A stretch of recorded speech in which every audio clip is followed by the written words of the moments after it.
Hey guys, today I'm here with a historic moment. This is officially the biggest haul I've ever done on this channel because I have 24 books to share with you guys today. Now, I know I just did my whole New Year's resolution of focusing on the books I already own and being more mindful about my reading, but you know, sometimes you just have a massive book haul that happens, and I will start all of that, after this. Basically, this is everything that I have accumulated since Christmas. So I have a few things that I was gifted for Christmas. I have some stuff from a library book haul, some stuff I received from publishers, and let's go ahead and just get into things. So starting with what I got for Christmas, my family was kind enough to just purchase me books off of my Amazon wish list, which means that I got everything I wanted. So the first one I have here is The Housekeeper and the Professor by Yoko Ogawa. Now this is a book I have had recommended to me so many times, so I feel like it's appropriate that I now finally have my hands on a copy. From what I understand, this is about a professor who is brilliant yet suffers from some kind of memory issue, and about the housekeeper who kind of steps up to take care of him. Also off my wish list, I was gifted The Lie Tree by Frances Hardinge, and I'm sure you are familiar with this title. It has been floating around on BookTube over the past year, and I believe it was Holly from Holly Dunn Design who kind of convinced me to pick this one up. So if I can find that video, I will link it down below as well. Then I was also gifted a short story collection, which is At the Mouth of the River of Bees, Stories by Keach Johnson. Now this is of course her collection of short stories, and it means that I now own a physical copy of all of her full-length published works. So that makes me very happy. I know Mercedes absolutely loves this, and I'm a huge fan of Keach Johnson's writing, so I will definitely be getting to this sometime this year. Then my brother gave me The Art of Miyazaki's Spirited Away, which is of course one of these big kind of coffee table books where you get a behind-the-scenes glimpse into Miyazaki and Studio Ghibli's creative process. Now this one is a little bit different than the Princess Mononoke one that I was gifted in 2015, in that it has a bit more text, not that I can find any, of course, as I'm saying this to you, but yeah, it has a bit more text and a bit more explanation about Miyazaki's process. That might be because this is a more, Spirited Away was a slightly more lauded film than Princess Mononoke here in the States, but either way, I'm really excited to have this, and I flipped through this a couple of times already, and it's amazing. And then lastly for Christmas, I received How to Write Science Fiction and Fantasy by Orson Scott Card. Now, I have not read anything by Orson Scott Card, though obviously he is a very well-known, very popular science fiction author. And I also know that there are some kind of ethical questions regarding his personal beliefs, so I think this will be an interesting read. I haven't actually taken the time to go through this yet, but it's quite short, so I feel like the least I could do is give it a chance. Then let's move on to the used books. So some of these I got from my library book sale, and some of these I got from a local used bookstore when I went to turn in some books for credit. But either way, there are a crap ton of these, so I'm just gonna go through them very quickly. First off, I have The Buried Giant by Kazuo Ishiguro, which I am so very much looking forward to getting to. This came out in 2015, I believe, and it was received with very mixed reviews. I know some people really loved it. Mainly hardcore Ishiguro fans. Fans of more traditional fantasy weren't necessarily so impressed. So yeah, I just, I love Ishiguro, so I'm gonna read it either way, but I'm very happy to have found a nice looking copy. Then I found a copy of The God of Small Things by Arundhati Roy, which of course previously won the Man Booker Prize, and which I am again very interested in reading. When I go to either book sales or to used bookstores, I'm always scanning for Asian female authors, because obviously that's the majority of what I read and review for April magazine. So these two I've actually never heard of before, but was intrigued enough to pick up. So this one is The Samurai's Garden by Gail Tsukiyama, and this, I guess, is set during World War II, but it follows, I believe, a Chinese man who is recuperating from some kind of illness in Japan, and yeah, I'll just have to read this one and see how it goes. And then the other one was Empress Orchid by Anchi Min, and again, I have never heard of this one before. I believe Min is she's a Chinese author, and this was once a San Francisco Chronicle Best Book of the Year. So while I know pretty much nothing about it, it's always great to discover another Asian female author. Two more books here that I had never heard of before, the first of which is Stubborn Twig, 3 Generations in the Life of a Japanese-American Family by Lauren Kessler. And I didn't realize this at the time when I first picked it up, but I believe this is actually nonfiction. So I'm very intrigued to get into this one. I believe Lauren Kessler is a journalist of some sort, so yeah, we'll definitely read this one and report back to you guys. And then the other one I have here is Lipstick Jihad, a memoir of growing up Iranian in America and American in Iran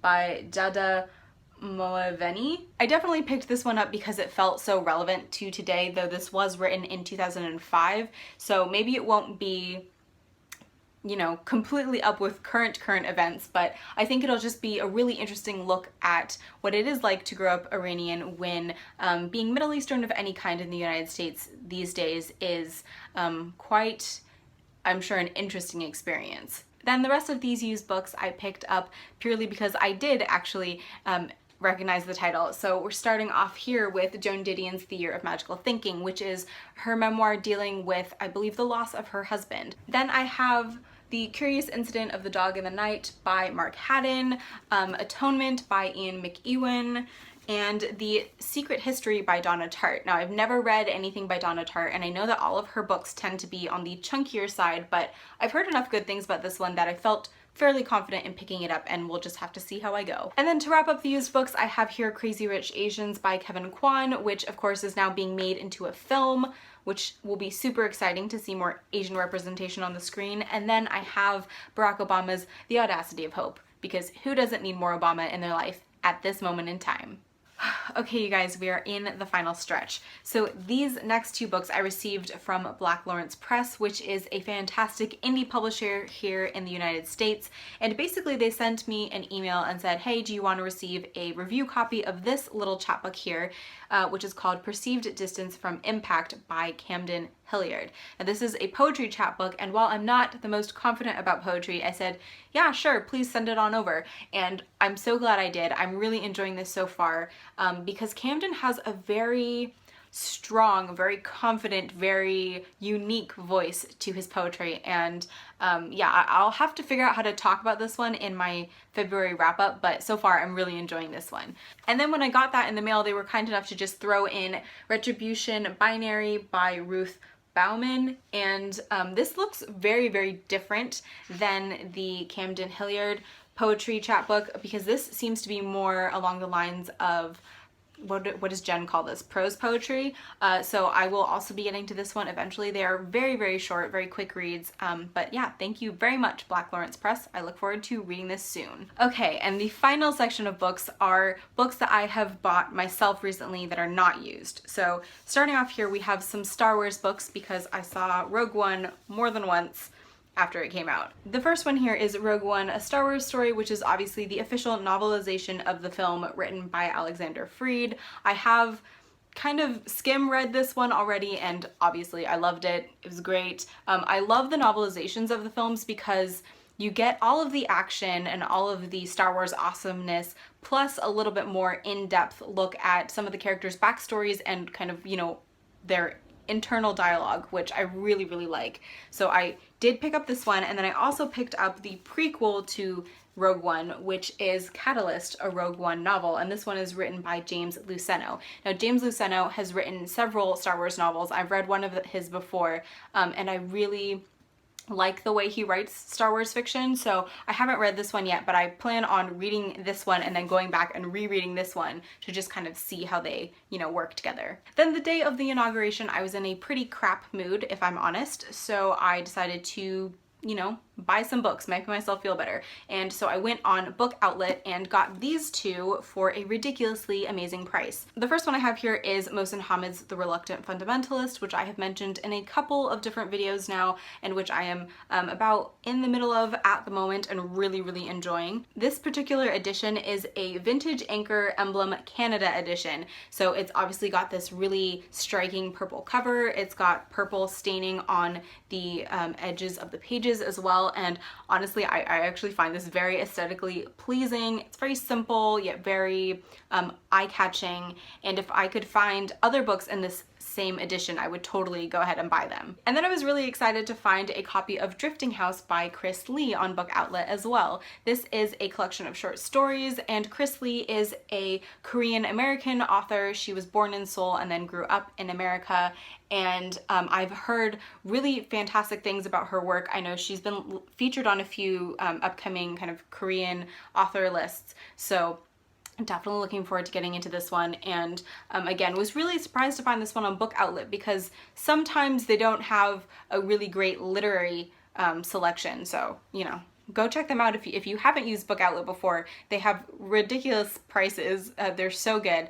So yeah, I would definitely suggest checking them out. And finally, the last book I have here to show you guys is Trevor Noah's Born a Crime. Now, obviously I have already read this one because I have featured it in my January wrap-up. I listened to it on Audible and would highly recommend the audiobook, but I don't find audiobooks as conducive to rereading select passages. So I got this not only to support Trevor Noah, but to be able to go back and kind of dog-ear, you know, specific passages and just, you know, relive specific moments. Okay, so those are all of the books that I have acquired since December 2016, and while I realize that there are a crap ton of them, I still feel like I was really intentional about the kind of book I was going to pick up. So all of these are things that kind of fit in with either things that I'm going to be reading for April magazine, things that I'm just genuinely interested in reading, or books that I've had my eye on for quite a long time. If you guys have read any of these books and would like to let me know what you think of them down in the comments below, I always appreciate that when you do, but otherwise that is all I have for today.